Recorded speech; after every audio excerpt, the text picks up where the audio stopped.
bienvenue dans Elles agissent, le podcast qui donne la parole aux femmes qui font bouger les choses. À chaque épisode, je donnerai la parole à une femme pour qu'elle nous présente son univers, son métier, ses convictions. Ce sera aussi l'occasion pour elle de nous parler d'un sujet en particulier qu'elle affectionne ou qu'elle souhaite nous présenter. Ce sont des femmes inspirantes qui nous poussent à nous interroger, à réfléchir, à avancer. Et moi, à chaque fin d'épisode, je suis vraiment motivée pour agir et j'espère que ça sera pareil pour vous. Aujourd'hui, c'est Margot qui est à mon micro. Et avec elle, on va revenir sur son parcours, de la difficulté de choisir une orientation quand on a 20 ans, des idées en tête, un métier coup de cœur, mais aussi une personnalité encore un peu trop effacée et un petit copain de l'époque qui ne la pousse vraiment pas à être ce qu'elle est vraiment. L'émergence de son implication féministe, notamment quand elle s'est rendue compte dans son premier job à Londres qu'elle n'était pas payée de la même manière que son collègue, au diplôme, compétences similaires, alors même qu'elle avait des résultats meilleurs que lui. Donc là, c'est la claque. Et ensuite, on a parlé des signes de la vie, notamment un qui est passé par Facebook. Oui, je vous laisse découvrir pourquoi dans l'épisode. Mais en tout cas, ces signes ont contribué à la création, puis au démarrage concret de sa nouvelle vie. Et c'est un début pas évident, et oui, quand on saute le pas, quand on change de métier, on n'a plus de plan B. Et c'est finalement pas si évident, notamment parce qu'on se retrouve seul face à nous-mêmes. Et Margot en parle avec honnêteté, elle nous dit à quel point les démarrages peuvent être instables, angoissant. Et puis elle nous explique, une fois le syndrome de l'imposteur vaincu, comment elle est arrivée à trouver sa place entre son militantisme, ses engagements et sa pratique en tant que sexologue. Et puisque Margot est une femme plurielle, on parle aussi d'argent, de couple, on parle aussi à quel point, quand on est à sa place, on a vraiment la sensation d'être dans l'action. Quand on arrive à prendre du recul sur le chemin parcouru, on peut être fier de ses actes et de la femme que l'on est en train de devenir. Et je peux vous assurer que Margot a de quoi être fière. Bonne écoute.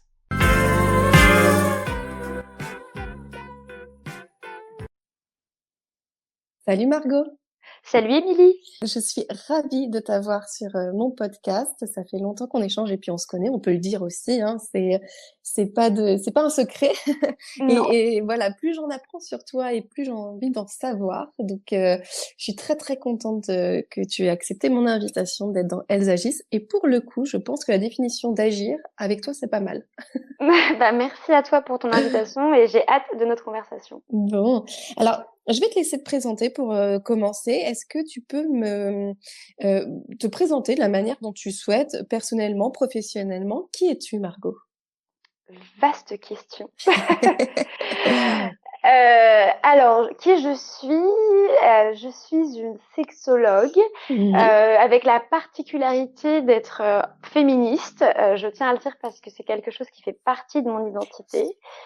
Donc, je suis sexologue, engagée féministe et engagée particulièrement contre les violences économiques faites aux femmes. Ouais. Je suis tombée dans le féminisme en 2016, donc ça va faire pas mal d'années maintenant. Et toutes les actions que j'ai entreprises dans ma vie ont toujours été dans l'optique de réduire les inégalités entre les hommes et les femmes. Voilà. Okay. Voilà qui je suis. Déjà, je voudrais revenir. Donc, tu es sexologue, mais tu es sexologue clinicienne. Est-ce que tu peux, du coup, nous définir déjà ce qu'est être sexologue, en quoi ça consiste et pourquoi rajouter clinicienne? Qu'est-ce que ça veut dire par rapport à ceux, par exemple, qui ne l'ont pas? Alors, effectivement, la sexologie, donc c'est une discipline qui a pour vocation de accompagner les personnes dans un cadre thérapeutique dont l'approche se fait par le symptôme sexuel. D'accord.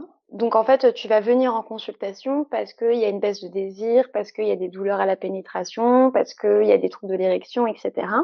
L'objectif de la sexologie et de la santé sexuelle de manière générale, c'est de travailler sur un bien-être physique, mental, émotionnel et social. Donc en fait, la sexologie, derrière le côté un peu grivois, c'est véritablement une approche holistique de la santé. Et la différence pourquoi il y a le mot clinique, c'est qu'en fait, il y a les médecins sexologues et ensuite, il y a un syndicat qui s'est créé qui est le syndicat national des sexologues cliniciens qui, pour le coup, ce sont l'ensemble des sexologues qui ne sont pas médecins. Et donc, pour faire la différence, on met le mot clinicien derrière pour que voilà les médecins sexologues et les sexologues cliniciens puissent, on va dire, puissent se différencier. OK, d'accord. Est-ce que tu as toujours eu envie de devenir sexologue ou est-ce que ça a été un cheminement et une suite dans un parcours ou quelque chose qui est venu à toi? Enfin, est-ce que tu peux nous expliquer comment tu es devenue sexologue? Alors là, on en a pour 4 heures. On pourrait parler que ça, c'est ça? On pourrait parler que de ça littéralement. En fait, moi, à la toute base, quand j'avais 18 ans, et il y a une phrase que j'aime beaucoup, peut-être que c'est quelque chose que tu dis toi aussi, Émilie, en consultation. En fait, on dit il faut toujours se souvenir du métier qu'on voulait faire quand on avait 20 ans. Et moi, à 18 ans, un peu Ouais. précoce, je voulais devenir gynécologue. Mmh. Et à cause d'une relation toxique, puis d'un manque de confiance en moi, puis tout un tas de facteurs qui ont fait que je ne me suis pas écoutée. Et au lieu d'aller vers une fac de médecine, j'ai fait diamétralement opposé puisque j'ai fait une école de commerce. OK. Ouais. Ouais. Tu as oublié ce truc. Tu t'es dit: «J'avais envie d'être gynécologue» Et et en puis fait, quoi? Ouais, c'est une accumulation de petits détails qui ont fait que voilà, c'est bah, on va dire que j'avais un petit ami à l'époque peu prévenant qui m'avait dit que si je faisais médecine, on se verrait plus. ouais. Plus moi, ouais, ouais, ouais. Ouais. Plus moi, j'avais fait ES. Enfin, je sais que ça a changé, mais en gros, j'avais fait une terminale éco et on m'avait dit, enfin, pas on, mais des personnes Ouais, de mon ouais. âge m'avaient dit, ah, mais tu pourras jamais faire médecine si t'as pas fait S. Et puis, tu rajoutes à ça le syndrome de l'imposteur, Mmh. le manque de confiance en soi, et puis toutes ces petites choses qui jalonnent la vie de jeune fille. Et puis, tu Oui. arrives à une décision qui n'est pas prise. Oui, c'est ça, c'est que tu as 18-20 ans et que tu as quelque chose en tête et puis tu as tout le reste, en fait et c'est vrai que c'est Exactement. difficile de s'affirmer autant que quand tu as 25, même 30 ans, 35 ans, en ayant vraiment, bah, ce recul, en fait, finalement. On nous demande de choisir, jeune alors qu'on n'a pas forcément peut-être le recul ou la confiance, Ouais, et puis bon, ça dépend ouais, exactement en plus. Alors moi, j'ai eu la chance d'avoir des parents qui m'ont toujours soutenue, peu importe mes oui, choix. aussi, ouais. Mais donc j'ai pas eu cette pression familiale. Mais voilà, enfin, si tu vis dans un univers que tu vois, il suffit d'une personne pour changer ta vie, mais dans un sens positif, en sens négatif. Ouais, c'est vrai et du coup, donc tu vas en école de commerce. Comment ça se passe là? Eh ben écoute, ça se passe super bien. J'ai la chance d'avoir une école de commerce qui est spécialisée dans l'international. Et donc du coup, je fais des rencontres. Enfin, je suis très privilégiée, hein. Je pars vivre au Pérou, en Irlande, à Londres. Ah Donc ouais, tu vois, génial. voilà. Ah ouais, non mais je vis ma vie, mais tu vois, j'avance, mais en vivant l'instant présent. C'est-à-dire, tu vois, au moment de choisir mon master en 4e année, il y avait pas grand-chose qui me bottait, tu vois. J'avais pas ce truc, cet engouement que tu peux avoir quand tu dis c'est ça que je veux faire, tu vois. Tu y allais, mais en fait, sans vraiment, bah, de passion, en fait. Ouais, C'était, comme ça. exactement. C'était, bah, tu sais, Mmh. en plus quand tu es en école de commerce, c'est quand même des études qui sont privilégiées, donc Mmh. tu fais, enfin tu vis, tu as la belle vie, quoi. T'as Ouais, vraiment la belle vie. Donc pas besoin de penser au lendemain. Le présent est tellement sympa. c'est clair et du coup, à quel moment c'est revenu à toi, ce domaine et cette envie de travailler ailleurs que dans le commerce, quoi, ou dans le Alors ça a été un long parcours que je vais tâcher de te résumer, enfin que je vais tâcher de te résumer. À la fin de mes études, je fais un stage de fin d'études dans un cabinet d'outplacement, stage que j'adore. Alors l'outplacement, pour celles et ceux qui ne savent pas, c'est entre guillemets le pôle emploi pour les cadres sup.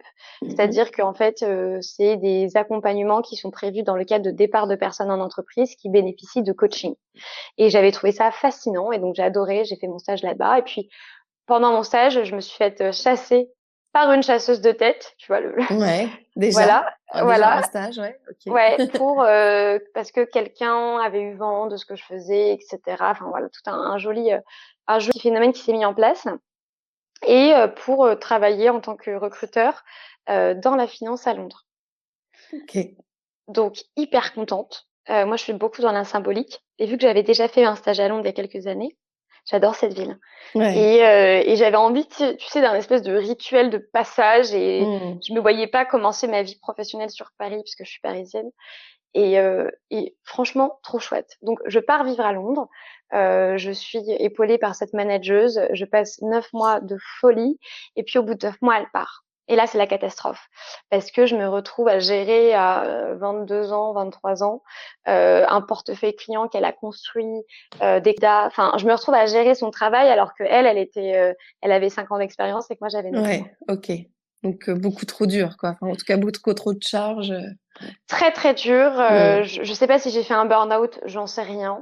Mais en tout cas, j'étais très fatiguée. Et pour te dire, vu que j'étais à Londres, j'étais tellement fatiguée, Mm. j'étais tellement vidée que le seul endroit où je trouvais de l'apaisement dans ma journée, c'était le midi. J'allais dans les temples protestants. Et pourtant, je suis pas pratiquante. Je suis pas Mhm. enfin, je suis baptisée, mais je veux dire, je suis pas pratiquante. Je pratique pas de religion. Et donc, j'étais tellement épuisée par cette charge mentale que le seul endroit où je trouvais de l'apaisement, vu que c'était dans le cœur de Londres, c'était dans les temples protestants. Le midi où j'allais me poser pendant 1 heure pour juste respirer tranquillement, quoi. Ah ouais, donc c'était devenu trop oppressant et c'était Ouais. plus possible, quoi. Non. Et puis, entre-temps, du coup, il y a Mhm. l'équipe qui est remobilisée et il y a de nouvelles personnes. Je suis la plus ancienne. Et en fait, il y a un jour où je me rends compte que pour le même travail effectué, je suis moins payée sur la partie fixe que mes collaborateurs masculins. Ah, et comment tu apprends ça? Bah, les Anglais, en fait, ils discutent très ouvertement de Ok, salaire. ok. C'est pas, en fait, on est arrivé en même temps et en fait, on discutait nos salaires et en fait, je me rends compte que je suis moins bien payée alors que j'avais dépassé mes objectifs par rapport à cette personne. Ah ouais, donc ouais, la première claque. Bah, en fait, je sais pas comment t'expliquer, mais en fait, moi, une sensation que le monde s'est effondré sous mes pieds. Ah ouais. Tu vois, j'ai grandi dans une famille, enfin, j'ai une sœur, une plus jeune sœur. Enfin, mon genre, mon sexe n'a jamais été la justification de faire certaines choses ou de ne pas faire certaines choses. Tu vois ce Mhm. que je veux dire? On m'a jamais dit, t'es une fille, tu dois faire ça, t'es pas une fille, tu dois pas faire ça. Quand j'étais petite, j'avais des Action Man, par exemple. J'avais des circuits de voiture parce que j'en demandais au Père Noël et c'était totalement OK, tu vois? Ouais, ouais. Ils étaient pas genrés dans leur éducation ou dans leur Pas du voilà. tout. Ouais, ouais. Mes parents, ce qu'ils voulaient et ce qu'ils veulent encore, mais c'était le bonheur de leur fille. Mhm. Que ça passe par une Barbie, un Action Man, enfin, ils s'en fichaient, tu vois. Ouais. Ce qui C'était pas une était question. entre guillemets à l'époque déjà quelque chose d'assez en avance sur leur temps ou tu vois Oui, assez innovant parce que c'était quand même assez ancré que les filles égale Barbie ou voilà c'était pas non plus une évidence de laisser cette liberté quoi.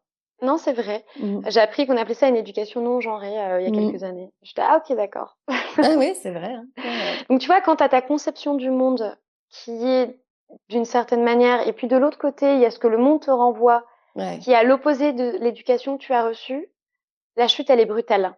Parce que je me suis rendu compte que je pouvais être payée moins parce que j'étais une femme. Ouais.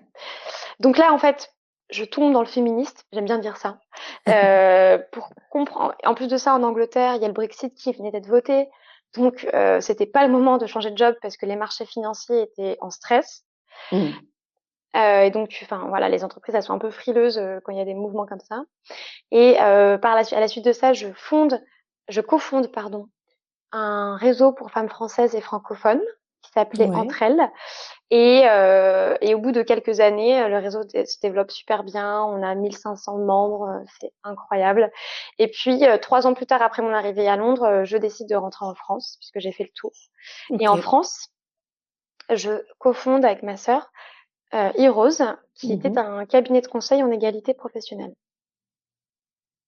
Ok donc tu restes dans le monde pardon tu restes dans le monde professionnel mais tu commences vraiment à déterminer ce que tu l'engagement féministe que tu avais envie de enfin que maintenant tu développes complètement quoi.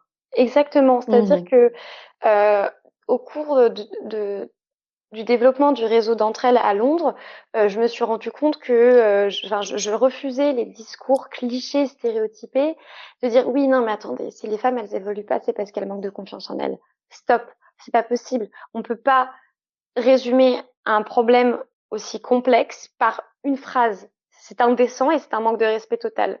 Mmh. Certes, certaines personnes ont des manques de confiance en elles, mais il y a aussi des éléments qui sont structurels, il y a des éléments qui sont propres à des cultures d'entreprise. Enfin, problème complexe, cause complexe. Et donc, en fait, j'ai décidé avec ma sœur, un peu en partant de zéro, on s'est Mmh. dit, bah, tu sais quoi, en fait, on va aller voir les entreprises, on va aller faire des audits dans les entreprises, et puis on va faire en sorte que les cultures d'entreprise soient plus égalitaire, soit plus équitable dans la progression et dans l'accompagnement des femmes et des hommes. Ouais. Bah, c'est bien, belle ambition. Ouais, quand tu pars de zéro et que tu as zéro réseau en France, c'est plutôt pas mal. Donc ça, c'est en septembre 2018. Le temps qu'on mette ça en place, Heroes se fait en février 2019. Et puis un an plus tard, grève SNCF, gilets jaunes, Covid. Le tierce est mortel. Ouais.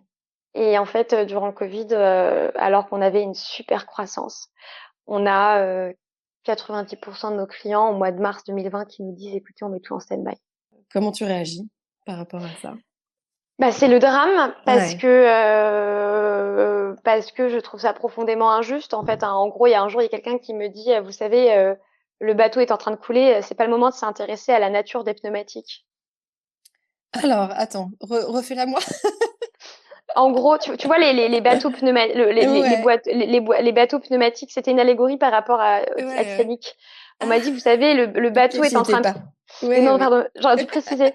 On me disait, vous savez, le bateau est en train de couler, c'est pas le moment de s'intéresser à la nature et à la couleur du bateau pneumatique. Donc celui qui est censé sortir. Oui, Et en fait, j'ai dit, mais bien sûr. c'est d'une violence. Et oui, clairement. Oh. Donc bon, enfin bon, une fois que t'as dit ça, malheureusement, t'as tout dit. Ouais, c'est clair. Et donc, tu vois, on est en avril, mai 2020. Je me dis, bon, écoute, on avait gardé certains certains de nos clients, donc on bosse encore pour eux, mais il y a la question qui se pose. Et puis, un jour, en promenant sur Facebook, alors que mon Dieu, j'y vais quasiment plus, je tombe, tu sais, Facebook, parfois, te remet en avant certains souvenirs. Oui. Et en fait, je tombe sur un post que j'ai écrit il y a 10 ans, donc en mai-juin 2010, où je mets fac de médecine / école de commerce, choix complexe.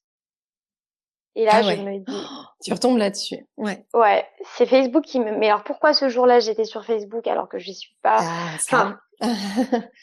ça, la vie a le secret. Hein, voilà. Et je me dis, mais pourquoi en fait? Et là, en fait, ça me revient et je décide de faire la liste, de faire tous les métiers que enfin, si jamais je pouvais me réinventer là maintenant, je fais la liste de tous les métiers. Alors, bien sûr, comme 90% des Français, je mets de la boulangerie parce que pour les personnes qui écouteront Pour ça dans les... quelques années, c'était le premier confinement. À part faire de la pâtisserie, j'étais pas soignante, donc et rester bloquée chez nous, on pouvait pas faire grand-chose. Je mets l'armée, enfin, me demande pas pourquoi, je mets donner des cours, je mets faire de la Oui, radio. tu mets tout ce qui se passe, tout ce qui te passe dans la tête, ouais. Et puis je mets la sexologie, en fait. Enfin, non, je mets la gynécologie. Et ensuite, je raye, je réfléchis, et je mets la sexologie. Et là? Et là, je me dis, bah, en fait, pourquoi pas? Ouais. Tu vois, je me dis, enfin, pourquoi pas? Et il faut savoir aussi que depuis que je suis entrepreneur, donc ça fait 4 ans, j'ai pris cette décision de m'offrir, parce que je vois véritablement ça comme un cadeau, une thérapie, une psychothérapie. Donc je suis suivie par un psychothérapeute depuis maintenant 4 ans. Et en fait, tu vois, tout ce cheminement professionnel, il a été aussi accompagné par mon psy. Ok. Pour comprendre ce qui a fait guérir, qu'est-ce que je voulais, pourquoi j'étais autant passionnée par le féminisme, etc., etc. Donc en fait, entre le travail psychanalytique que je faisais avec mon psychothérapeute et les éléments de la vie qui me montraient certaines choses, tout faisait sens. Ouais. Et tu as voulu tout aligner en associant aussi comme clôturer un chapitre même personnellement de ton côté, ou en tout cas le comprendre et aller vraiment vers ta nouvelle voie pleinement en fait. Quand il y a un truc que tu voulais faire il y a 10 ans et qui revient 10 ans plus tard avec la même énergie, avec cette pointe de frustration de ne pas l'avoir fait, bon, je pense qu'il faut pas se poser 15 000 questions. Et oui, c'est revenu à toi là, ça a toqué à ta porte. Exactement. C'était une évidence quoi. Exactement. Bon, et du coup alors comment tu fais? Tu te formes. Alors on est toujours en confinement là, à ce moment-là? Ouais, on est en mai, juin, avril, enfin Ok. cette zone d'ombre. Non, maintenant on est en confinement, donc on est en avril. Ouais. On est en avril 2020 et ni une ni deux. Je fais des recherches, Ouais. je regarde comment c'est possible parce que j'ai pas fait médecine. Je me renseigne et en fait, je me rends compte qu'effectivement, il y a les sexologues médecins et les sexologues non médecins. Mhm. Et le problème, c'est que dans les sexologues non médecins, tu as autant de formations que tu as d'individus. Certaines sont très sérieuses, d'autres plus ou moins. Et en fait, je décide de me tourner vers le syndicat national des sexologues cliniciens, donc, Mhm. qui fait la liste de formations qui sont reconnues. Et parmi cette liste de formations reconnues, je décide de faire une année de fac en santé sexuelle, qui était ouverte, et parce que j'ai fait une lettre de motivation assez comment dire, argumentée, en disant Mhm. qu'il fallait que j'accède à cette première année de fac. Et en parallèle de ça, je fais 2 ans d'études de sexologie. L'institut de En sexologie, parallèle, c'est en plus. en Ouais. parallèle, ouais. Ouais. Idéalement, il aurait fallu que je fasse une année, puis ensuite les 2 autres, mais là, je Mhm. me suis dit, allez, all-in, on y va d'un coup. Voilà. Et je fais 2 ans à l'Institut de sexologie. Il faut savoir que l'Institut de sexologie, ça a été fondé par Jacques Weinberg. Mhm. Et Jacques Weinberg est un des 4, comment dire, un des 4 pionniers, un des 4 pères fondateurs de la sexologie en France. Ah, Ça a été un des, génial. il a Ouais. 80 ans. Ça a été un des premiers à s'occuper, à s'intéresser autour des questions du VIH Mhm. et du stade SIDA. Ça a été un des premiers à travailler pour l'OMS sur ces questions. Et c'est lui qui a fondé, je crois qu'il a fondé, je suis pas sûre là-dessus, mais en tout cas, il a été à la tête à la base du DU en sexologie pendant de nombreuses années. D'accord. Ok. Voilà. Donc révélation, une fois que tu es en formation, tu es avec les meilleurs, enfin, en tout cas un des Ouais, meilleurs, c'est et ça, là c'est une évidence quand bien sûr. ouais, OK. Et alors, ce qui est très drôle, c'est que quand j'en parle autour de moi en disant ouais, je reprends des études pour être sexologue, tous mes amis me disent bah oui, bien sûr. J'ai commencé, Ah bah oui, ouais. bien sûr, tu vois, c'est genre bah oui, mais bien sûr, mais Margot, tu t'adorais, enfin, je t'écoute, Oui, t'as je mis des donne, mots sur, tu mis un métier sur qui tu es en fait. Donc les gens te disent, «Oui, évidemment». ouais, bah oui, c'est ça, voilà, en disant mais tu sais, t'aurais pas pu me le dire plus tôt, genre. Bon, et maintenant que tu es installée, est-ce que tu as avec un petit peu de recul entre ce que tu imaginais et ce que tu fais, il y a toujours des différences, mais est-ce que, voilà, c'est mieux, c'est différent, qu'est-ce qui te plaît le plus? Voilà, qu'est-ce que tu as découvert aussi, dans ton métier? Alors, ce qui est très drôle, c'est que pendant mes 3 années d'études au total, mes 2 années d'études véritablement, je pensais pas à l'après. Enfin, je pensais à l'après, mais j'y pensais sans y mettre l'intention. C'est-à-dire qu'en fait, j'étais Mmh mh. tellement concentrée, j'avais tellement la ligne d'arrivée que, en fait, j'avais pas trop pensé à mon installation. Ouais. C'est véritablement qu'en avril 2022, donc il y a 6 mois, où j'ai mis un plan d'action pour me faire connaître, parce que de toute façon, voilà, la sexologie c'est une thérapie et donc il y a le bouche à oreille. Ouais. Et pour et Mais c'est véritablement vraiment quelques mois avant la fin parce que j'y pensais vraiment pas. Et pour répondre à ton autre question qui est qu'est-ce qui m'a le plus surpris, heu, en fait, je pensais pas que ce serait aussi humainement challengeant de recommencer. Ah ouais, OK. C'est-à-dire qu'en fait, je crois que la première semaine, alors bien sûr, j'ai fait l'annonce en fanfare sur les réseaux sociaux, et cetera, tu vois? Ça, c'est ce que j'ai montré. Mais dans la réalité, j'étais flippée comme jamais et franchement, je me suis dit: «Mais putain, tu as fait une connerie», Ouais. tu vois? Ouais, ouais, tu t'es dit, bah, tu as l'instabilité, tu as le et puis tu es mise à nu là, enfin, c'est toi qui es devant, C'est ça. on t'écoute, on t'attend, ouais. Et en fait, j'avais pas compris que j'allais commencer un nouveau métier. Non, mais tu vois, la nana, elle est Ouais. elle est un peu bizarre, la demoiselle où tu là. Tu vois, j'avais pas compris que c'était un nouveau métier. Enfin, je sais pas comment Ouais. t'expliquer. Il y a un truc qui s'est pas fait, il y a une connexion qui s'est pas faite.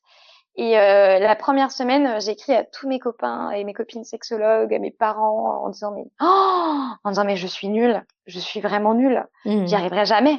Et je me dis mais j'ai pas envie en fait, tu vois. Et Ouais, ouais. après, heureusement que la psychothérapie est là en me disant calme-toi, c'est le syndrome de l'imposteur qui s'exprime en puissance. Il y a quelque chose que tu fantasmes depuis 10 ans, c'est arrivé, et en fait, c'est pour ça que le plus dur, en fait, finalement, c'est pas la reprise d'études, c'est pas la décision, mais c'est surtout l'après. Parce que enfin voilà quoi, ça y est, t'es Tu y es, dedans, ouais. Ouais, ouais. tu vois. Et c'est ça, en fait, je m'attendais pas du tout à ça. Et parce que tu as choisi cette discipline et parce que tu es dans ce que tu aimes, est-ce que tu te rajoutes pas aussi le côté, je peux pas me planter inconsciemment, tu vois? Bah, c'est ça, en fait. Mmh. Tu as totalement raison. C'est-à-dire que pendant de nombreuses années, je me disais, de toute façon, je suis pas là où est-ce que je dois être. Voilà, Et ouais. tu vois, et pour la première fois de ma vie, il n'y avait pas de plan B. Mmh. Il y avait qu'un Et plan oui, A. et oui. Et là, tu fais, OK, on fait Mmh. quoi? Et là, depuis ces quelques mois, avec un peu de recul. Alors, vu que je suis une femme d'action, ce qui a ses bons côtés, mais parfois ses Ouais. mauvais côtés, mais en l'occurrence, en fait, vu que j'ai une femme d'action, je me suis dit, bon, écoute, mets en place, enfin, mets en place tout ce que tu peux pour contenir ce syndrome de l'imposteur. C'est-à-dire que, bon, de base, pour faire partie du syndicat national des sexologues cliniciens, il faut avoir fait 3 ans de psychothérapie. Donc, au moins là-dessus, je savais que moi, de mon propre fait, j'avais aucun risque de transfert sur les personnes que je reçois en consultation Mmh. et que, entre guillemets, les personnes étaient protégées. Et ensuite, je fais de la supervision. Donc, c'est-à-dire que j'analyse une fois par mois, voire une fois toutes les 2 semaines. Ça dépend ma pratique et ce que les personnes me renvoient. Ensuite, je fais de l'intervision et j'ai 3 cercles d'intervision.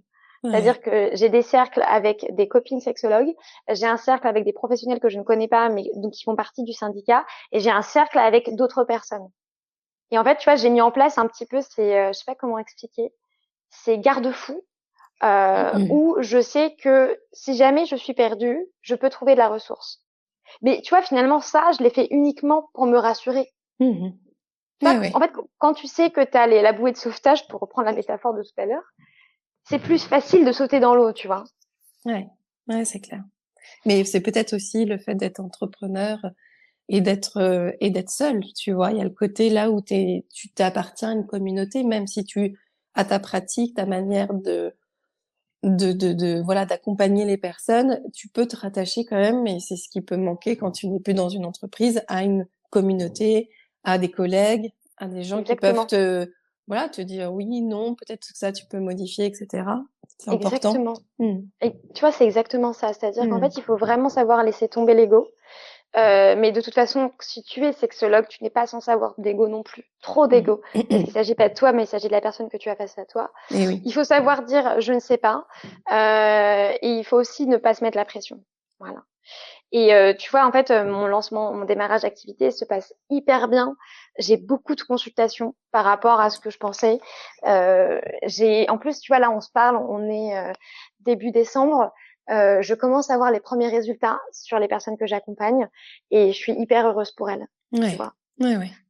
Je suis hyper contente parce que je me dis, oui, ok, t'es au bon endroit. Tu avais précisé au tout début, donc tu étais féministe, engagée. Est-ce que c'est important de l'affirmer et notamment autour de ta profession? C'est un véritable enjeu. C'est une véritable question que tu me poses, Émilie. Euh, Moi, je l'affirme parce que j'ai eu 30 ans il y a un mois et j'ai dit que la trentaine sera militante. Euh, Après, euh, quand je suis en consultation, je ne suis pas là pour parler de moi. Je Mmh. suis pas là pour parler de mon avis et ma pratique ne doit pas être imbibée de ça. Mmh. Par contre, là où mon militantisme recoupe ce qu'il se passe en consultation, c'est que quand j'entends des personnes, et qui plus est des femmes, se forcer pour avoir des relations sexuelles pour être dans la norme, Mmh. ma culture militante fait que je suis capable de leur dire, plus mes connaissances en sexologie, plus mes connaissances en sociologie, tout ça font que je suis capable de leur dire, la pénétration, ce n'est pas la seule option. Il ne faut absolument pas se forcer. Enfin, tu vois, voilà. Tu vois, il y a des choses qui se recroisent. Moi, en tant que personne, en tant qu'individu, non, je parle pas de mon militantisme. Après, les personnes le voient parce qu'elles vont sur mon site, parce qu'elles vont sur les réseaux sociaux et elles voient que je suis engagée. Mmh. Donc, si elles prennent, enfin voilà, je sais qu'il y a déjà quelqu'un en consultation qui m'a dit, moi, j'aime pas les féministes. Et il m'a dit, et pourtant, j'ai vu que vous étiez féministe, mais parce que j'ai lu ce que vous avez fait et j'ai trouvé ça intelligent. Dans ces D'accord. cas-là, je Ouais. peux pas rentrer dans une confrontation parce Non, que c'est pas le c'est moment. c'est pas le moment, c'est pas le sujet, et je sais qu'il dit ça aussi pour me défier. Mmh. Donc moi, généralement, tu vois, encore une fois, effet miroir, je leur dis, bah, c'est quoi pour vous le féminisme, de quoi vous aviez peur, tu vois, c'est plus encore une fois. Et puis ensuite, après, on peut, on peut s'intéresser à d'autres choses que ça. Donc, tu vois, c'est effectivement mon militantisme, il est là sur les réseaux sociaux, mais quand je suis en consultation, vu qu'il ne s'agit pas de moi, euh, tu vois, il reste à la porte. Après, voilà, mes Ouais, bien sûr. connaissances vont faire que ça va aider certaines femmes à comprendre certaines choses. Mais Ouais, parce que ouais. ça va être des connaissances que je vais mobiliser et pas une opinion que je vais afficher. D'accord, ouais, ouais, très bien. Et tu lis aussi, bah, l'essai que tu as en cours, les posts que tu peux avoir, l'aspect couple argent, l'aspect sexe aussi et argent. Est-ce que, sur ces sujets-là, c'est encore des sujets tabous selon toi? Oh là là, oui. Alors effectivement, en ce moment, je suis en train d'écrire sur les couples et l'argent. Titi Lecoq a déjà sorti un livre dessus, mais moi, c'est vraiment une approche différente et complémentaire qui sera sous l'angle sexologique. En fait, l'argent et le sexe, c'est peut-être les deux plus grands tabous de la religion chrétienne et qui plus est de la branche catholique. Et vu qu'on vit en France, qui est dans une société avec des origines judéo-chrétiennes, enfin, la séparation de l'Église et de l'État, c'est 1905, hein, donc c'était il n'y a pas si longtemps que ça. C'est véritablement des choses qui sont encore énormément marquées en nous. Mmh. Mais pas que dans le couple finalement. Quand tu regardes autour de toi, quand tu demandes aux personnes combien elles gagnent, quand tu échanges avec des pairs comme toi, des personnes qui travaillent, qui sont sophrologues, ou même moi en sexologie, ils n'osent pas dire leur prix de leur consultation, ils Mmh. n'osent pas dire combien ils gagnent d'argent, etc. C'est vraiment quelque chose qui est extrêmement tabou. Donc quand tu mets deux tabous ensemble, ça fait un énorme tabou. Ouais, ça fait une énorme explosion, quoi. Ouais, exactement. Et est-ce que tu penses que l'un a forcément un impact sur l'autre, notamment dans un couple? Est-ce que l'argent et le sexe bah, oui, ils vont être liés, en fait? Alors, c'est intéressant parce qu'on pourrait répondre à ta question de mille et une façons. Moi, tu me parles d'argent et de sexe, je pense tout de suite à la prostitution, Ouais. de prime abord. Je pense à des personnes qui payent d'autres personnes pour avoir des relations tarifées. Euh, Après, effectivement, si on sort de la prostitution et on s'intéresse au couple, en fait, il faut savoir que les personnes mettent beaucoup d'émotivité derrière l'argent, et alors que l'argent est présent partout. Donc forcément, chaque conversation où l'argent va être impliqué, ça va s'enflammer. J'aime à dire, en consultation et de manière générale, que dans le couple, l'argent est la plus facile des conversations difficiles. OK. C'est-à-dire que à Ouais, partir ouais. du moment où des individus vont décider de former un couple ou un trouble, ou peu importe la liaison, et qu'ils vont avancer ensemble et qu'il va y avoir des projets, chaque projet sera à un moment donné forcément en contact avec l'argent. Alors il y a des projets qui sont des projets choisis, comme le fait de vivre à deux, d'acheter une maison, mais il y a aussi des choses qui seront beaucoup plus difficiles, comme si jamais il y a un des parents qui est malade et qui a besoin d'une hospitalisation, ou qu'il faut mettre il ou elle dans une maison de repos. Et en fait, l'argent sera là. Oui, L'argent, il est présent. Et de toute façon, il va arriver dans le couple à un moment ou un autre, mais bien sûr, enfin c'est encore une fois, un 3e une 3e personne, quoi. C'est ouais, voilà. En fait, on vit pas d'amour et d'eau fraîche. Donc, à partir du ouais. moment où les personnes vivent en couple, au sens de l'INSEE, c'est-à-dire 6 mois de cohabitation ininterrompue, c'est la définition de l'INSEE sur ce qu'est un couple, bah, il va y avoir les courses, il va y avoir le loyer à payer, il va y avoir l'électricité, il va y avoir les vacances, il va y avoir la fête d'acheter du pain le soir parce qu'il en manque. Enfin, tu vois, et l'argent sera toujours là. Mmh. Non, c'est clair, bah, c'est hyper intéressant. On a hâte que tu avances sur cet essai et que tu reviennes dans Elles agissent pour nous en parler, qu'on puisse avoir ça sous Promis, les tu le yeux. sauras. Tu le sauras. Merci beaucoup Margot. J'ai juste quelques questions, tu vois, plus liées à Elles agissent, pour terminer notre échange. Bien sûr. Est-ce que, tu peux nous parler d'un moment où tu te dis: «Tu as vraiment l'impression d'être actrice de ta vie»? Oh, c'est beau comme question. Mmh. C'est joli. Je me suis préparée à la question et pourtant, en écoutant le podcast, et pourtant, Ah! j'ai pas Ouais. trouvé la réponse. Un moment où tu t'es dit, Là, je suis actrice de ma vie. Là, Ouais, où j'agis comme j'en ai envie, ou je suis vraiment maître de quelque chose, peut-être. À toi de donner la définition que tu veux sur actrice, mais Quand je suis en consultation. Tu vois, quand je suis en mhm. consultation, en sexologie, je me dis, putain meuf, t'as vu le parcours. Oui, je suis un peu vulgaire, tu m'excuses. Mais tu vois, en fait, quand je suis en consultation en sexologie, je me suis dit, mon Dieu, la route était longue, mais qu'est-ce qu'elle était belle. Ouais, Voilà. Et là, c'est l'aboutissement, en fait. Parce ouais. que vu que c'est compliqué, et c'est pour ça que quand j'ai réfléchi aux questions que tu posais dans le podcast en écoutant les autres épisodes, euh, comment dire, vu que je suis toujours dans l'action, tu vois, c'est finalement la résultante de cette action où je me suis dit, ah oui, quand même. Hmm. Voilà, C'est le voilà. résultat, quoi, qui te Ouais, totalement. prendre du recul sur ça, quoi. Ouais. Totalement. Et alors, j'ai une question un peu costaud. Je préfère te dire, je Oula. sais même pas si je l'ai déjà posée, tiens, dans le podcast. Tu peux même pas t'être préparée. Mais j'ai envie parce que en tant que sexologue, féministe, engagée, etc., j'imagine que tu as une construction sociale que tu aimerais changer. Et est-ce que tu peux nous dire laquelle? Aujourd'hui, si je pouvais changer quelque chose dans le monde actuel, Ouais, et notamment une construction sociale qui peut-être n'a plus lieu d'être, ou qui impacte trop, ou et qui toi bah te donne envie d'agir, justement. euh, aujourd'hui, en fait, il y a deux choses. Bah, finalement, c'est lié. Aujourd'hui, j'aimerais que les hommes se comprennent que le féminisme, c'est quelque chose qui n'est pas contre eux. Et qu'en fait, la définition même du féminisme, c'est œuvrer pour l'égalité entre les hommes et les femmes sur le plan économique, politique et social. C'est tout. Après, le mot féminisme, il y a le suffixe isme. Et donc, le suffixe isme en français, ça désigne le mouvement. Et donc, comme dans chaque mouvement, il va y avoir des choses dans lesquelles et nous, en tant que femmes, et les hommes, enfin, dans lesquelles on va se retrouver et d'autres pas.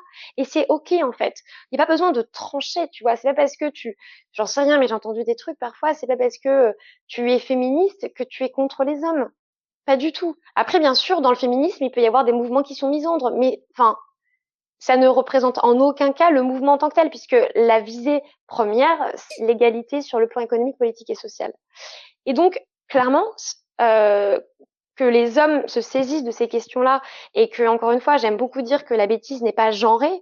C'est pas parce que tu es un homme que tu es moins féministe qu'une femme. Alors après, il y en a qui parlent d'alliés ou quoi que ce soit, mais peu importe. Il faut vraiment prendre vraiment de la hauteur sur ça. Et donc, de ça, dans la construction du monde que j'aimerais changer, moi, c'est la question du congé paternité. Mmh. Parce qu'en fait, on se rend compte que dans les pays protestants, tu vois, comme quoi tout est lié, et dans les pays nordiques, que sont la Suède, la Finlande, le Danemark, l'Angleterre, euh, ou l'Angleterre un peu moins, mais en tout cas les pays scandinaves, que les inégalités de genre au travail sont plus basses. Pourquoi? Parce que légalement, les hommes et les femmes doivent prendre la même durée de congé parental à l'arrivée d'un enfant. Ouais, Et que, ça commence par là, quoi. En fait, tout est lié, tout part de ce congé parental. Je dis congé parental pour inclure les hommes et les femmes, mais aussi les femmes qui sont en couple avec des femmes et les hommes qui sont hommes. Parce que parler de congé maternité quand t'as deux Le hommes, bon, parent, le deuxième parent, quoi. Mmh. exactement.